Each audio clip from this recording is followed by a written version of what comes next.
Heto na nga mga Mars at samahan nyo nga ako sa mga nakaraang araw nga ng kaganapan sa buhay ko.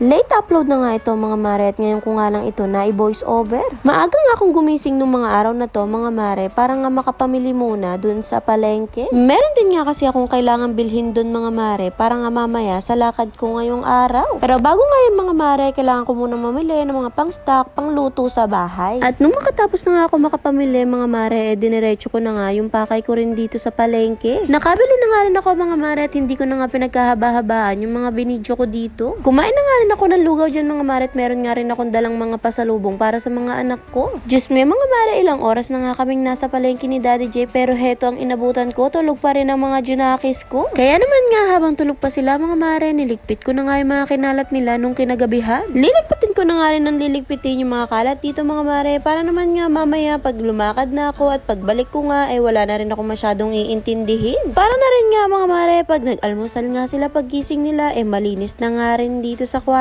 Fast forward na nga mga mare at nakaligo na nga ako at heto na nga, inaayos ko na nga yung pagmumukha ko. Toga pictorial nga namin ngayong araw mga mare kaya heto, for the makeup nga ang mare nyo for today's video. Simpleng-simple nga lang mga mare ang makeup ko dahil hindi naman nga ako marunong mag-makeup. At heto nga at kailangan na nga akong ihatid ni Daddy J kung saan nga kami magpapapictorial. Dito nga pala kami nagpapictorial mga mare sa Storia Self Photo Studio. Napakaganda nga dito mga mare at ikaw mismo ang kakapture ng mga kuha mo ng litrato. Bukod nga dun mga mare, napakamura nga ng mga package nila. Dito nga pala sila located mga mare sa G. Tuason Street sa may Dalandanan, Valenzuela. At heto na nga mga mare at mag-uumpisa na nga rin kami. Tingnan mo nga mga mare at hindi ka nga mahihirapan kahit ikaw mismo ang kumukuha ng litrato mo. Nag-umpisa na nga ako mga mare dahil 4 na palit nga ang gagawin ko rito sa aking pictorial. Una nga yung naka-polo shirt ako, sunod naman yung naka-alampay ako at sunod naka-toga, pati na nga rin yung dress na nabili ko. Machika ko nga pala sa inyo mga mare na gumraduate na nga pala ako sa junior high school sa AS. Proud ako sa sarili ko mga mare dahil kahit mag-aapat na nga yung mga anak ko nagawa ko pa rin ngang makapag-aral ulit. At itong achievement ko nga na to mga mare dinededicate ko nga ito para sa mga anak ko.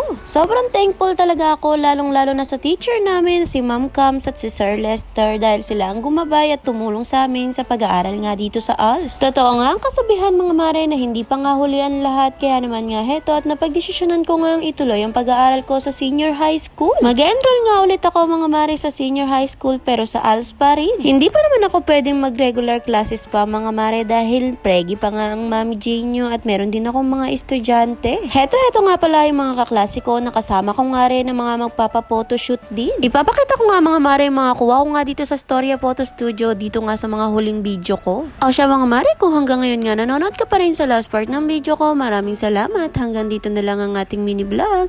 Yun lang naman. Salamat sa manonood. Follow for more.